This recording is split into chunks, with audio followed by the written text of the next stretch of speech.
Hello and welcome back to the third season of What's in a Story, titled Narratives of Nature and Environment of South Asia.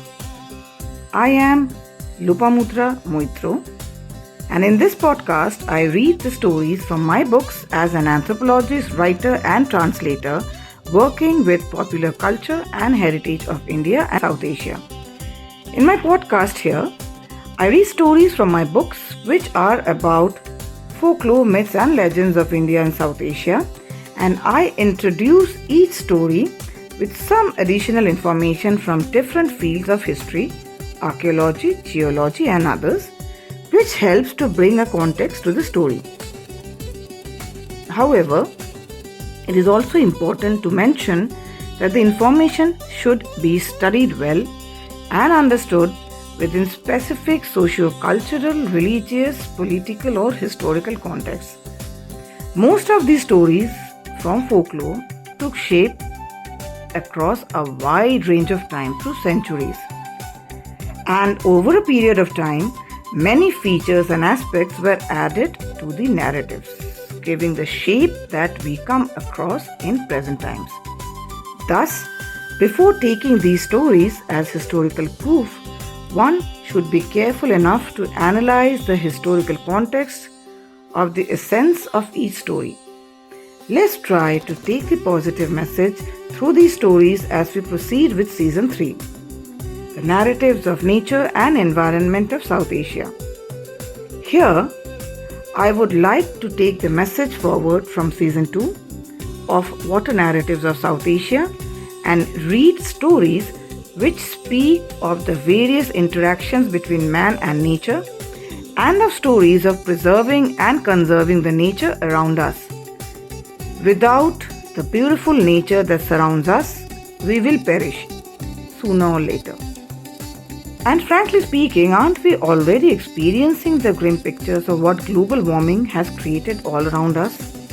Say, like rampantly cutting down trees, creating havoc across river banks and deltas, or the horrific littering of plastic waste on river banks and beaches, which has only resulted in destroying flora and fauna and choking up so many aquatic lives around us, destroying green covers massively to build concrete structures, polluting fresh water, creating a shortage of drinking water, and the list just seems to go on and on.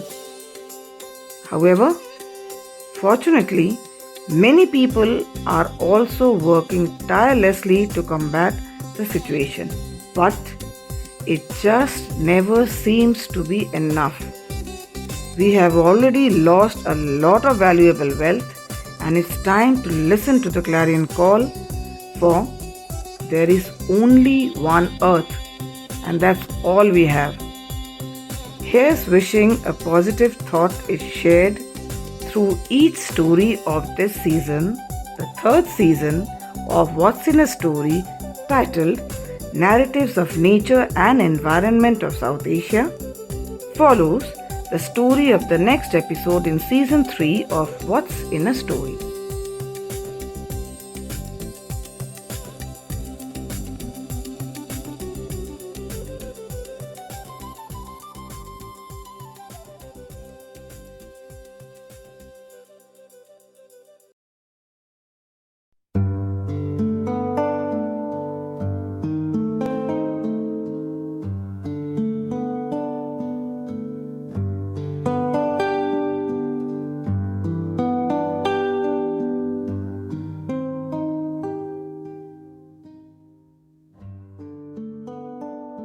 About the story. The title of today's story is The Dushtu Bagh, or the Naughty Tiger. This is from this book Tuntunir Boi, published in 1910 by noted writer, poet, publisher, illustrator and folklorist Upendrakishore Ray Chowdhury, the father of noted writer, author, poet, illustrator and publisher Sukumar Roy, and grandfather of Bharat Ratna Oscar awardee Satyajit Ray.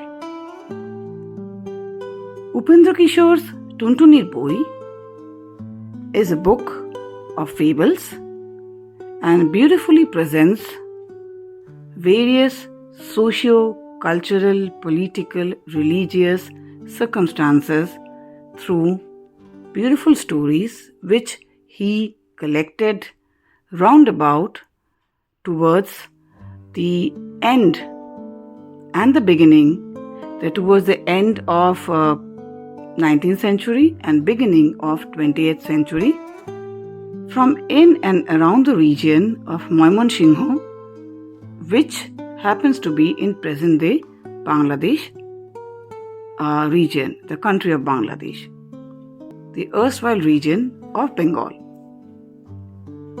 All of these fables significantly of Tuntunir Boi significantly highlight not only the simple lifestyle, the pattern, the stories basically of the people, the injustice that they were facing at that time from heavy taxation from the landlords, the zamindars that is, and the British colonial administration, and the many very difficult situations that life kept on pushing them into.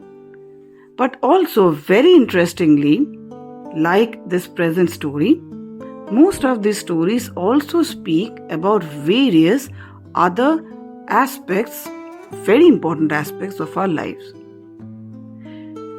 This story particularly, here, I would like to highlight 3 very important facts that immediately connects man and his relationship with the immediate environment and nature around where he lives.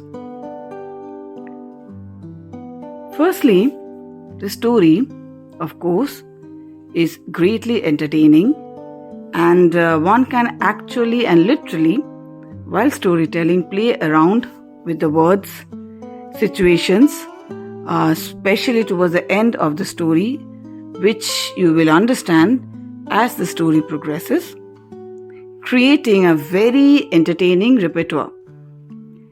This really builds up and is greatly entertaining for people of all ages, young and old.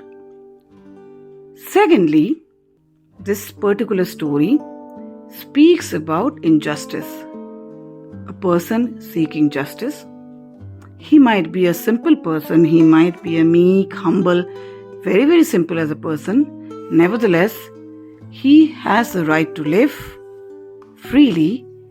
He has the right to express his opinion, and he has the right to voice his opinion against any injustice that he is facing. So, this story very significantly highlights this very important aspect of human rights. Finally, this story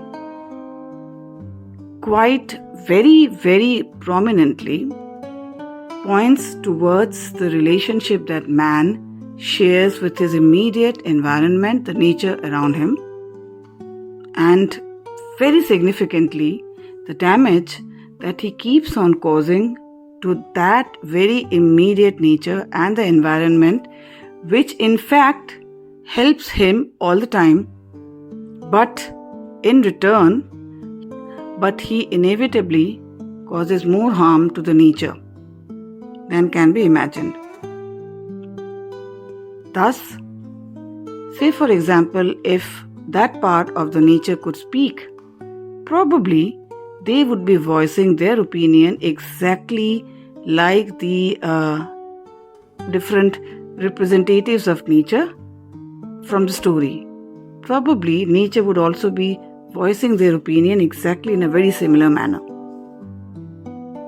I read this story from my translation of Tuntunir Boi and Golpomala, which is published in the book The Collected Stories of Upendrakishore Ray Chowdhury, published by Aleph Book Company. The title of the story is Dushtu Bagh, or the naughty tiger? Before we move on to the story, follows a brief introduction about the author Upendrakishore Ray Chowdhury. This book is an English translation of all the 63 stories of the two Bengali books by Upendrakishore, Tuntunir Boi, which was published in 1910, and Golpomala, which was published somewhere between 1910 and 12. The book Tuntunir Boi is a collection of fables, while Golpomala has not only fables but many folklore from across the world, which Upendrakishore rewrote in Bengali. Many of these stories were part of Bengali children's magazine Bangldesh, which was started by him but unfortunately stopped at his untimely death. It was revived by his son Sukumar Roy once again, but once again stopped as Sukumar Roy suddenly passed away at a very young age.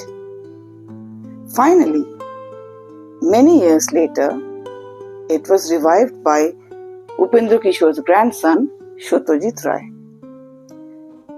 Upendrakishore specially collected these stories for both Tuntunir Boi and Golpomala from various parts of Mymansingh district, which is in present-day Bangladesh. Upendrakishore was a prolific writer, poet, illustrator and publisher, and his name is specially known in the area of children's literature in Bengali. He was also the first printer and publisher to introduce modern block making, including half-tone and color block making in South Asia. He is the father of noted writer, poet and illustrator Sukumar Ray and grandfather of auteur Bharat Ratna and Oscar awardee Satyajit Ray. This story, like the rest of the stories from the same book Tuntunir Boi, has been a part of Bengali folklore across centuries. This story is still famous in the regions of eastern India as well as Bangladesh and also within the diaspora across the world wherever Bengali is spoken. The story is also a symbolic representation of the struggles which Indians endured during the British colonial times and the many unjust, oppressive and coercive rules, regulations and taxations which made them suffer severely, and thus these were also criticized across India.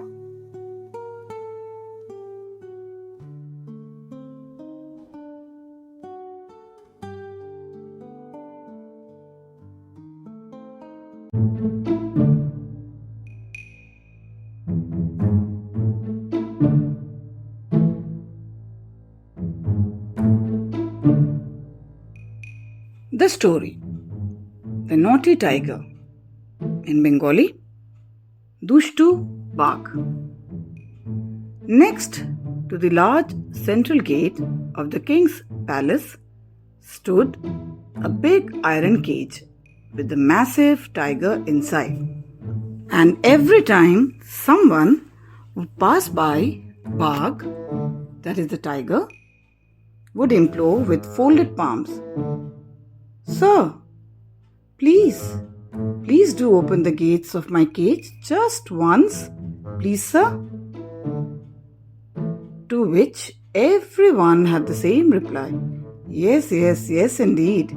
We would open the gates and then you would pounce on us."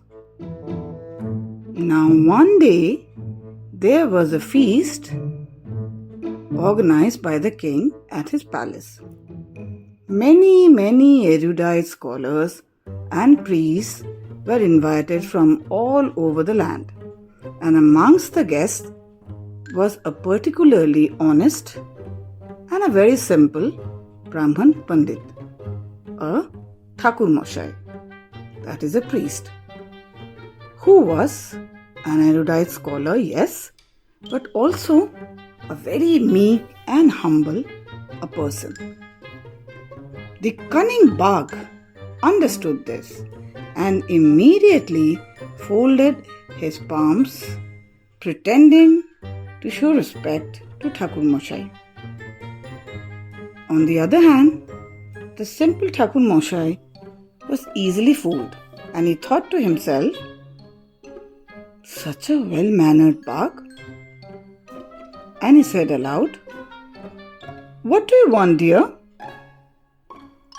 Sir, please open the gate of my cage and let me out just once, I beg you. Feeling sorry for the animal, Thakur Moshai let the Bagh out. The minute Bagh came out, however, he said with a wicked smile,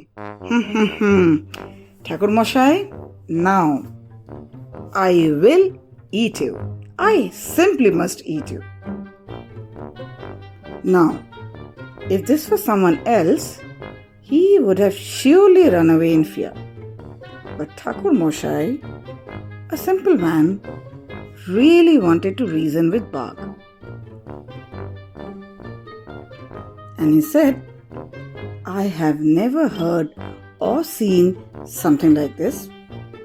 I did help you, and now you are saying that you will eat me. Is this the right thing to do? Of course, Thakur Moshai, people behave like this all the time, all around us. Thakur Moshai wanted to reason even further. No. It is not so. Let us go and speak to 3 people at least who can act as our jury. Let's first listen to their respective verdicts. Let us see what they have to say about your behaviour. Bagh agreed.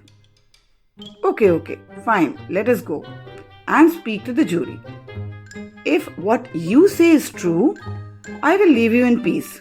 But, and I am warning you, if they say I am right, I will then feast upon you. So the duo set off to find jurors, and they arrived soon in the agricultural fields, not very far away. In search of a member of jury, they saw immediately an awl. An awl is a dike, which is a small elevated thin piece of land separating 2 agricultural fields. Also, on top of this, a person can walk in the middle of the field. Now, Thakur Moshai pointed to this awl, that is the dike, and remarked, see, this is my first juror. Okay, do ask him. Let's listen to his opinion, said Bagh. Awl, please tell me, if I do good for someone, should the person be bad to me instead? Thakur Moshai asked. But the owl immediately replied, of course, Thakur Moshai, just look at me. I lie between 2 farmlands and I help both the farmers on both the sides. One cannot steal from the other's land, and I even prevent the water from one farmland from flowing into another. And I help them in so many ways, yet these scoundrels keep chopping me inch by inch to keep on increasing their share of farmlands. Is this even right? Unfortunately, that's how it is. Bagh chuckled. Do you hear that, Thakur Moshai? If you are good to someone, do you get bad in return? So, yes or no? Thakur Moshai was desperate now. Wait. I have 2 more members of the jury. Bagh said, fine, let's go. Standing in the middle was a very tall banyan tree. In Bengali, a bodgach. Thakur Moshai declared it as his second juror. Ask him, Bagh said. Let's hear his verdict as well. Thakur Moshai questioned, Brother, you are an elderly person and you have a lot of experience. Do tell me, if you help someone, do you get evil in return? Prompt came the reply. Unfortunately, in reality, that's what people do. The bot gach, that is the banyan tree, lamented. See these people sitting under my shade to cool themselves? They poke and jab me mercilessly to make me drip sap.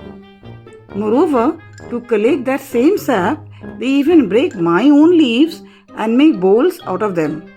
And see how they are walking away with my broken branches. Never sparing a thought, pointed the banyan sadly. So, Thakur Moshai, the Bagh exclaimed. What did he say? Huh? Now, Thakur Moshai was in a fix.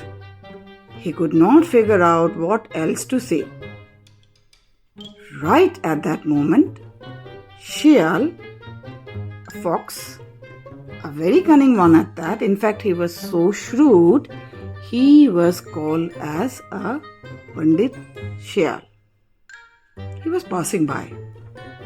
Upon seeing the fox, Thakur Moshai suddenly cried out, Hey there, Shial Pandit! That's my final juror. Let's see what he says. Oh, Shial Pandit, do wait up. You are my juror. Now, Shial did wait and stop, but he refused to come closer. From quite a distance, he said, Goodness, how did this happen? How on earth did I become your juror?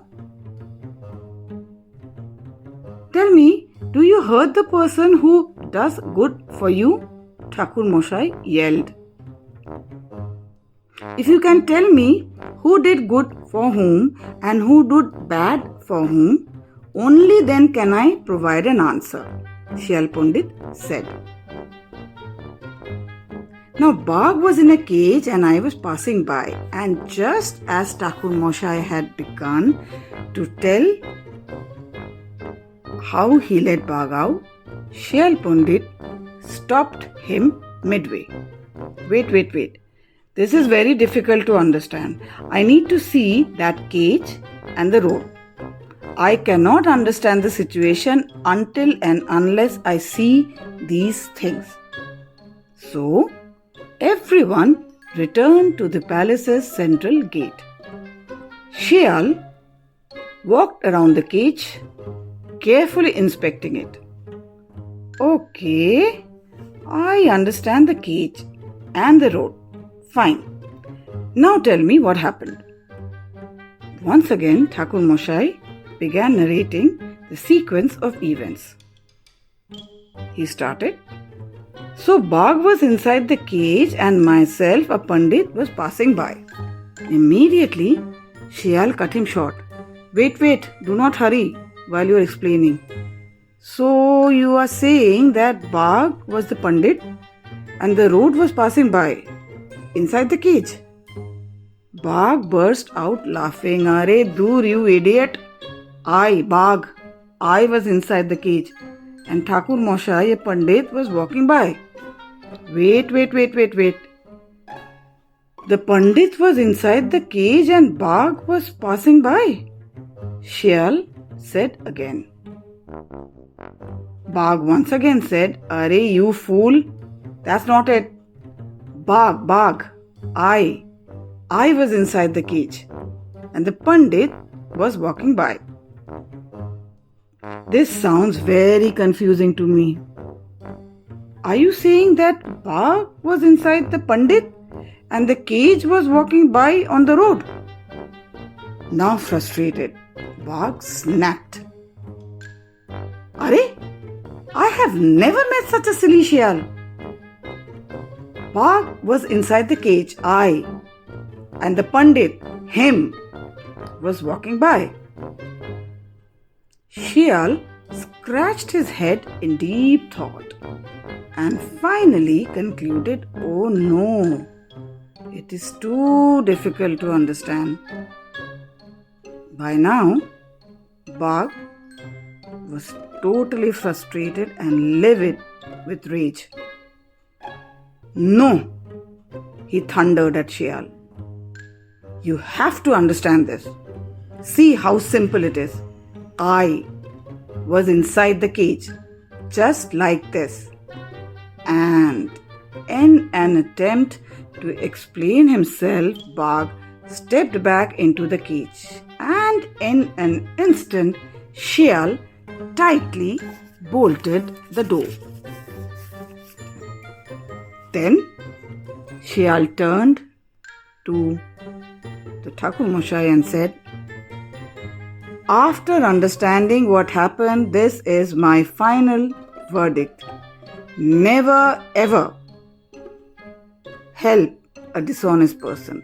Now, Thakur Mashai, please, you go off to your feast. I think it is still not too late. There might be still food left for you at the king's palace. Please go and enjoy your feast." So, Shial went back to the forest and Thakur Mashai headed to the king's grand feast.